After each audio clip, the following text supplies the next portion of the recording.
स्वागत है आप सभी का। आप देख रहे हैं न्यूज 18 मध्य प्रदेश छत्तीसगढ़। मैं हूं अपर्णा मौजम। खबरों की शुरुआत कर रहे हैं मुरैना से मिल रही बड़ी खबर के साथ, जहां गौवंश की हत्या मामले के आरोपियों पर कार्रवाई हुई है। 2 आरोपियों के घर पर बुलडोजर चला है। दोनों के मकानों को जमींदोज किया गया। गौवंश की हत्या कर धौलपुर ले जा रहे थे आरोपी। आरोपियों के घर से प्रतिबंधित मांस भी मिला था। दोनों आरोपियों ने अवैध तरीके से अपने मकान का निर्माण कराया हुआ था। गौवंश हत्या मामले में 9 लोगों के खिलाफ मामला दर्ज किया गया है। पुलिस ने 5 लोगों को गिरफ्तार कर लिया है।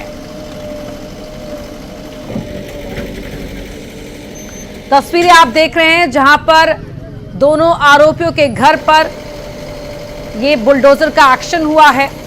गौवंश हत्या मामले के आरोपी, जिन्होंने अवैध तरीके से अपने मकानों का निर्माण कराया हुआ था और इस अवैध निर्माण पर बुलडोजर की कार्रवाई को अंजाम दिया गया। उस दौरान की तस्वीरें आप देख रहे हैं। भारी सुरक्षा बल भी आप देख सकते हैं, जो इस कार्रवाई के दौरान वहां मौजूद रहा। तो गौवंश की हत्या कर धौलपुर आरोपी ले जा रहे थे। उनके घर से भी प्रतिबंधित मांस मिला था।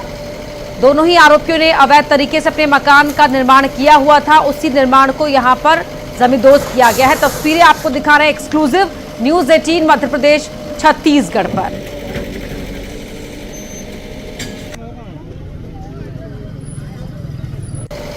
मुरैना से हमारे सहयोगी अमित शर्मा हमारे साथ लाइव जुड़ रहे हैं इसी खबर पर। अमित, जिस दौरान कार्रवाई हुई उस दौरान की तस्वीरें हम दर्शकों को दिखा रहे हैं।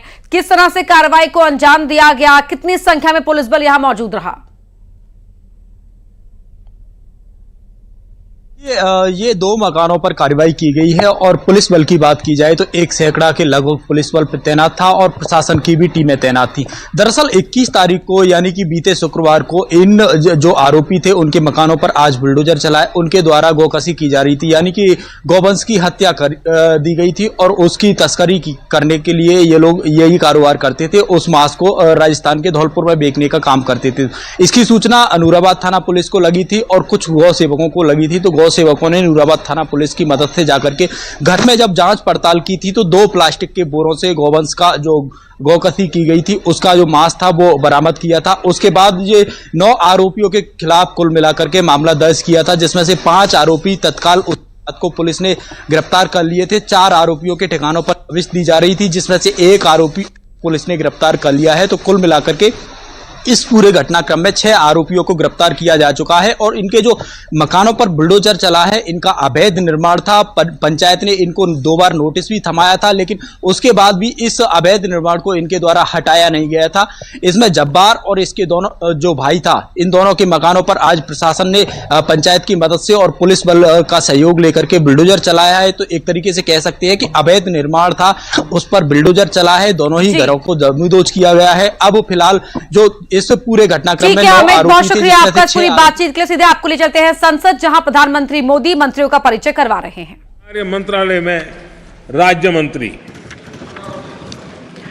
श्री जादव प्रताप राव गणपत राव, आयुष मंत्रालय के राज्य मंत्री स्वतंत्र प्रभार और हेल्थ एंड फैमिली वेलफेयर मंत्रालय में राज्य मंत्री Shri Jayant Chaudhary, skill development and entrepreneurship मंत्रालय के राज्य मंत्री स्वतंत्र प्रभार और शिक्षा मंत्रालय में राज्य मंत्री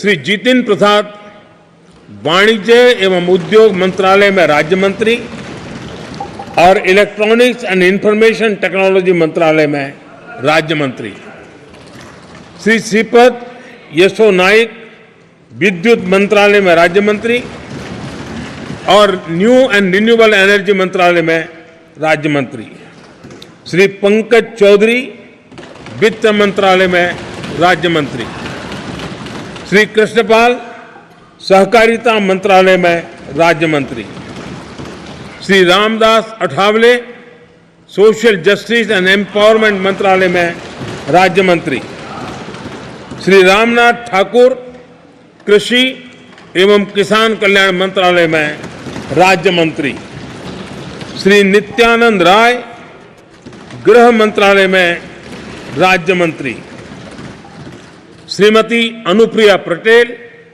हेल्थ एंड फैमिली वेलफेयर मंत्रालय में राज्य मंत्री और केमिकल्स एंड फर्टिलाइजर्स मंत्रालय में राज्य मंत्री, श्री वी सोमन्ना जल शक्ति मंत्रालय में राज्य मंत्री और रेल मंत्रालय में राज्य मंत्री, डॉक्टर चंद्रशेखर पेम्मासानी ग्रामीण विकास मंत्रालय में राज्य मंत्री और संचार मंत्रालय में राज्य मंत्री, प्रोफेसर एसपी सिंह बघेल मत्स्य पालन, पशुपालन और डेयरी मंत्रालय में राज्य मंत्री और पंचायती राज मंत्रालय में राज्य मंत्री, Sushri Shobha Karandlaje micro small and medium enterprises मंत्रालय के राज्य मंत्री और श्रम एवं रोजगार मंत्रालय में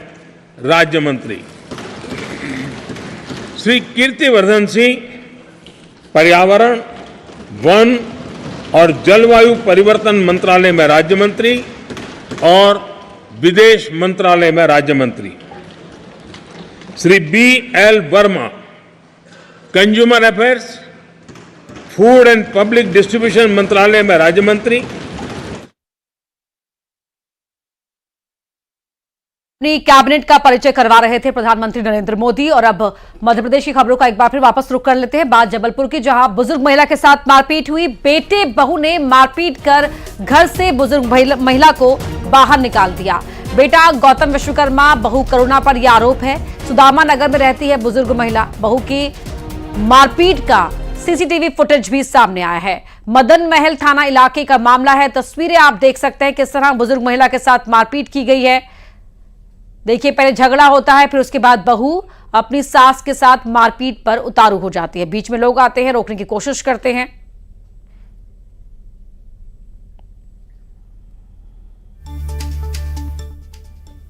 महिला की इस तरह की शिकायत आई है, थाना प्रभारी मदन महल को निर्देशित किया है कि सबसे पहले वो अपने स्तर पर सुने। यहाँ पर पुलिस अधीक्षक कार्यालय में भी एक आलम्बन शाखा है, वहाँ पर भी बुलाकर इनकी काउंसलिंग कराई जाएगी और किसी भी तरह कोई भी परिवार किसी बुजुर्ग को तंग ना करे, ऐसा सुनिश्चित किया जाएगा। कौन है जो उनको प्रताड़ित कर रहे हैं? वो बेटे बहू पर ही आरोप लगा रहे हैं और इस मामले का निराकरण उसको सुरक्षित घर पहुंचाया जाएगा।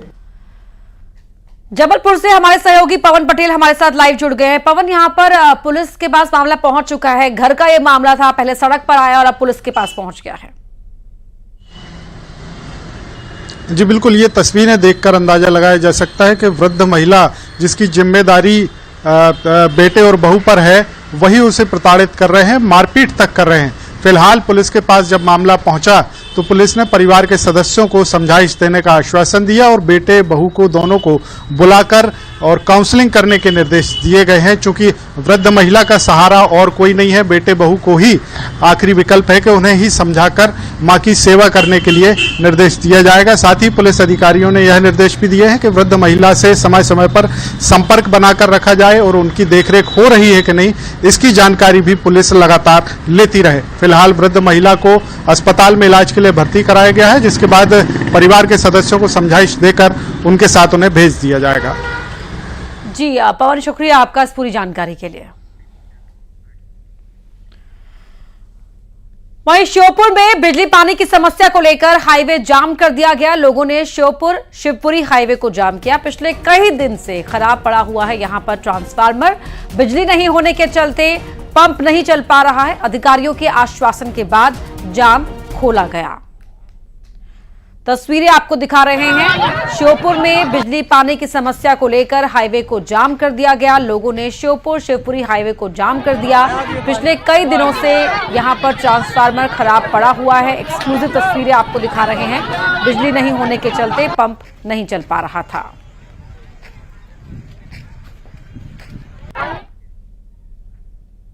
छतरपुर में न्यूज 18 की खबर का बड़ा असर हुआ है। युवक से मारपीट करने वालों पर एक्शन लिया गया। पुलिस ने 3 आरोपियों पर मामला दर्ज कर लिया है। 2 आरोपी पुलिस के हत्थे चढ़े हैं। कब्जे से एक देसी कट्टा और एक पिस्टल बरामद हुआ है। न्यूज 18 की खबर का छतरपुर में बड़ा असर, जहां युवक से मारपीट करने वालों पर एक्शन लिया गया। पुलिस ने 3 आरोपियों पर मामला दर्ज कर लिया है। 2 आरोपी पुलिस के हत्थे चढ़े हैं। कब्जे से एक देसी कट्टा और एक पिस्टल बरामद हुई है।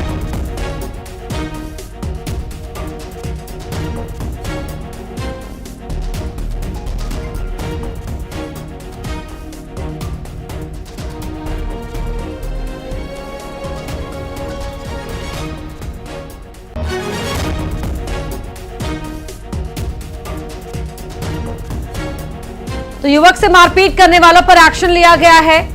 तस्वीरें आप देख रहे हैं जब युवक से मारपीट की गई थी और इसी वीडियो के आधार पर पुलिस ने अब कार्रवाई की है। 2 आरोपी पुलिस के हत्थे चढ़े हैं। कब्जे से एक देसी कट्टा और पिस्टल भी मिली है। नरेंद्र परमार हमारे सहयोगी छतरपुर से हमारे साथ जुड़ गए हैं फोन लाइन पर। नरेंद्र, एक्शन हुआ है अब आरोपियों पर?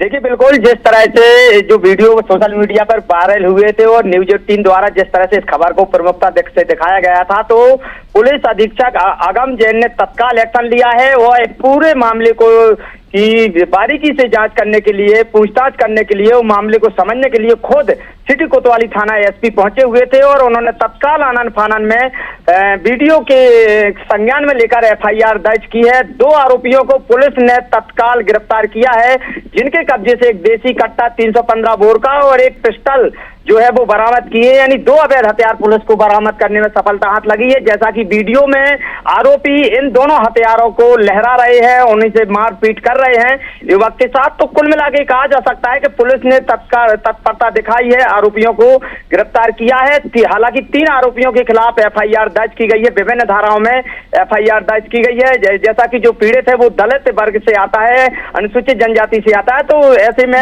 SC/ST का भी मामला उनके खिलाफ दर्ज हुआ है। और इस पूरे मामले को लेकर एसपी खुद अभी भी सिटी कोतवाली थाना में बैठे हुए हैं और मामले की जांच कर रहे हैं। बहुत शुक्रिया आपका इस पूरी बातचीत के लिए।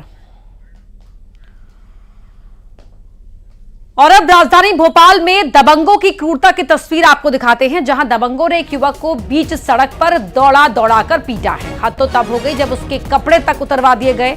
अब पिटाई का वीडियो सोशल मीडिया पर सामने आया है, जो परवलिया सड़क इलाके का बताया जा रहा है। पुलिस ने वायरल वीडियो को संज्ञान में लेते हुए जांच शुरू कर दी है।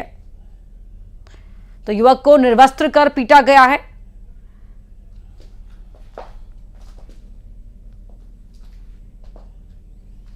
तो ये राजधानी भोपाल की तस्वीरें हैं। आप देख सकते हैं बदमाश बेखौफ नजर आ रहे हैं और ना सिर्फ क्रूरता कर रहे हैं, बल्कि इस क्रूरता को खुद अपने साथी से बोल रहे हैं कि उसे मोबाइल में रिकॉर्ड करें। यानी कि बिल्कुल भी डर नहीं कि पकड़े जाएंगे। कल को यही वीडियो आधार बनेगा उनके खिलाफ कार्रवाई का। ना पुलिस का खौफ है, ना पुलिस की कार्रवाई का खौफ है।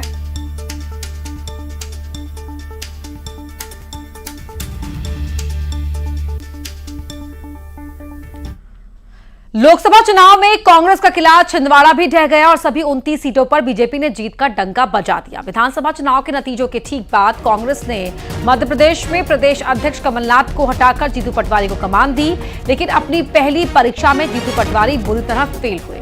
ऐसे में अमरवाड़ा उपचुनाव को उनकी प्रतिष्ठा से जोड़कर देखा जा रहा है। लोकसभा चुनाव के दौरान इंदौर में कांग्रेस प्रत्याशी अक्षय कांति बम ने नामांकन वापसी के दिन आखिरी दिन नाम वापस लेकर कांग्रेस के साथी जीतू पटवारी को भी झटका दिया था। जीतू पटवारी इंदौर के रहने वाले हैं। जीतू पटवारी की नाकामियों में कांग्रेस के दिग्गज नेताओं की वो लिस्ट भी शामिल है, जो लोकसभा चुनाव के दौरान पार्टी छोड़कर बीजेपी में शामिल हो गए। यानी पार्टी को एकजुट रखने में भी वो नाकाम रहे। अब जीतू पटवारी की दूसरी परीक्षा अमरवाड़ा उपचुनाव में होने जा रही है।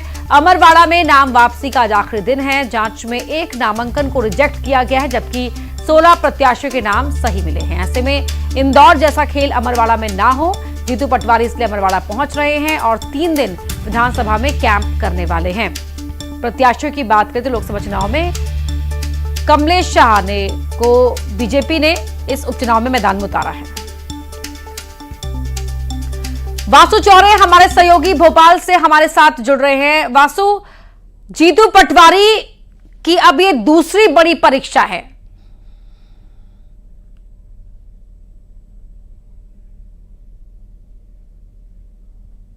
जिले में ही अमरवाड़ा जो सीट है वो आती है। कमलेश शाह कांग्रेस से ही विधायक थे, 2023 का चुनाव वहां कांग्रेस ही जीती थी, लेकिन अब वो बीजेपी के उम्मीदवार बन चुके हैं और कांग्रेस ने एक नया चेहरा वहां इंट्रोड्यूस किया है, धीरन शाह, जो कि वहां के एक बहुत ही प्रसिद्ध आदिवासियों के आस्था के केंद्र आंचल कुंड से ताल्लुक रखने वाले हैं। लेकिन कांग्रेस का ये मास्टर स्ट्रोक कितना सही साबित होगा ये वक्त ही बताएगा, क्योंकि त्रिकोणीय मुकाबला है। कमलेश शाह बीजेपी से मैदान में है, देवराविन भलावी को गोंगपा ने मैदान में उतारा है। गोंगपा का भी वहां पे अच्छा खासा दखल है, 18,000 वोट वहां पर विधानसभा के पिछले चुनाव में गोंगपा के जो भलावी हैं वो लेकर गए थे। और आपने बिल्कुल ठीक कहा, जीतू पटवारी के लिए साख का सवाल है और एक बड़ी अग्नि परीक्षा उनकी है, क्योंकि प्रदेश अध्यक्ष जब उनको बनाया गया था तो बड़ी बड़ी बातें, बड़ी बड़ी दावे, बड़े बड़े वादे हुए थे कि युवा नेतृत्व सामने आएगा, बदलाव दिखाई देगा।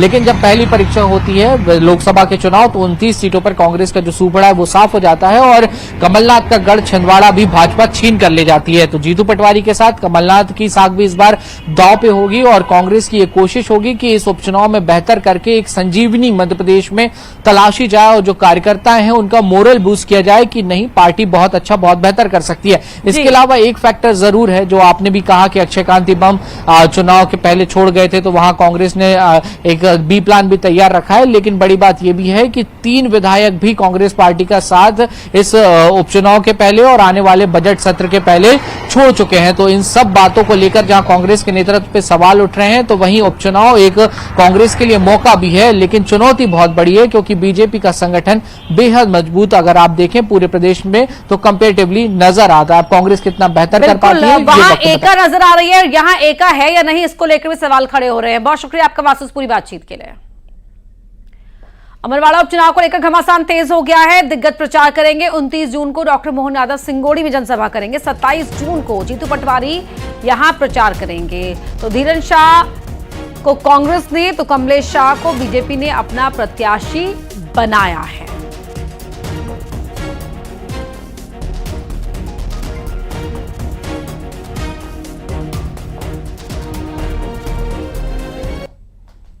सीएम मोहन यादव इन दिनों दिल्ली दौरे पर हैं। आज उन्होंने केंद्रीय जल शक्ति मंत्री सीआर पाटिल, राज्य मंत्री वी सोमन्ना और राजभूषण चौधरी से उनके कार्यालय श्रम शक्ति भवन में मुलाकात की। इस दौरान प्रदेश की सिंचाई परियोजनाओं और जल संरक्षण कार्यक्रम पर चर्चा की। सीएम डॉक्टर यादव ने उज्जैन में आयोजित होने वाले सिंहस्थ 2028 के लिए केंद्र सरकार से विशेष सहयोग का अनुरोध भी किया है। साथ ही केन बेतवा परियोजना और पार्वती काली सिंध चंबल परियोजना की वर्तमान स्थिति से अवगत कराया और परियोजनाओं के क्रियान्वयन से जुड़े विभिन्न विषयों पर बात की।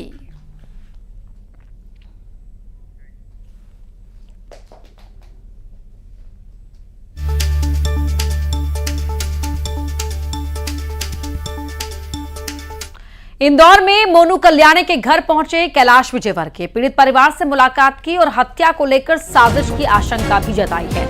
दोषियों को सख्त सजा मिलेगी, ये कहना है मंत्री कैलाश विजयवर्गीय का। गोली मारकर बीजेपी नेता मोनू कल्याणी की हत्या कर दी गई थी। कल आरोपियों के घर पर बुलडोजर का एक्शन भी हुआ था। हत्या के आरोप में 2 लोगों को गिरफ्तार किया गया है। पीड़ित परिवार से मिलने मंत्री कैलाश विजयवर्गीय घर पहुंचे थे।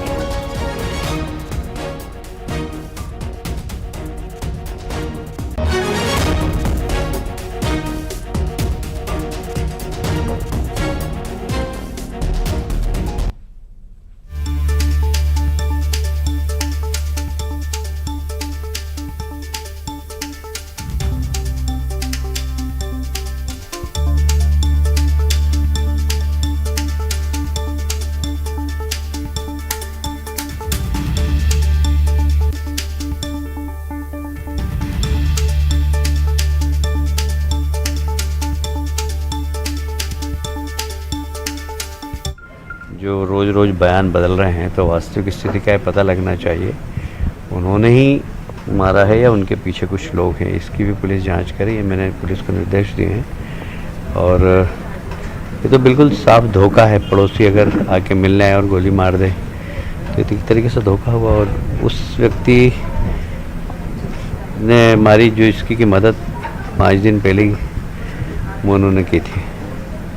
तो ऐसे लोग यदि धोखे से मारे तो ये तो षड्यंत्र है पूरा, और इसमें सजा निश्चित होगी और कड़ी से कड़ी कार्रवाई होगी। और आइए अब देखते हैं तेज रफ्तार में टॉप 20।